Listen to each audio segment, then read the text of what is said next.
పవనపుత్ర హనుమ రాకకి సమయం ఆసన్నమైనది. హిమాలయ పర్వతాల నుంచి అంజనాద్రికి విద్యుత్ వేగంతో దూసుకొస్తున్నారు. ఆయన వచ్చే వేగానికి గాలి విలయతాండవం చేస్తుంది. వస్తున్న దారిలో అయోధ్యలో రాములవారి గుడిలో దీపాలు వెలిగించడానికి ఇబ్బంది పడుతున్న బామ్మని చూస్తారు. అంతే, ఒక్కసారిగా అక్కడున్న గాలి మొత్తం ఉన్న చోటే ఆగిపోతుంది. అక్కడున్న ప్రజలంతా భయంతో కళ్ళు మూస్తారు.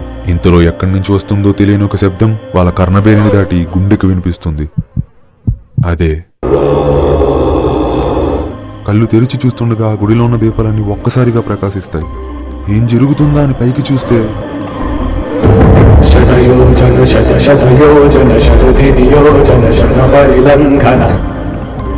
ఈ హనుమంతుడు శ్రీరామునికి నీడగానే కాదు, ఆయన భక్తులకి తోడుగా కూడా ఉంటాడు.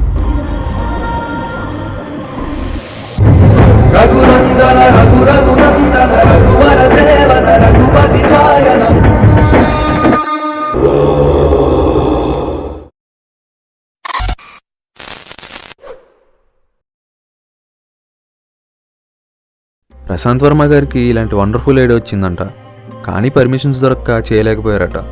ఇలాంటి మంచి ఐడియా విజువలైజ్ చేసుకుంటేనే ఎంత బాగుంది, అలాంటిది పిక్చరైజ్ చేస్తే ఇంకెంత బాగుంటుందో అని నా వంతు ప్రయత్నం చేశాను. ఏవైనా తప్పులుంటే ప్లీజ్ ఫర్గివ్ మీ.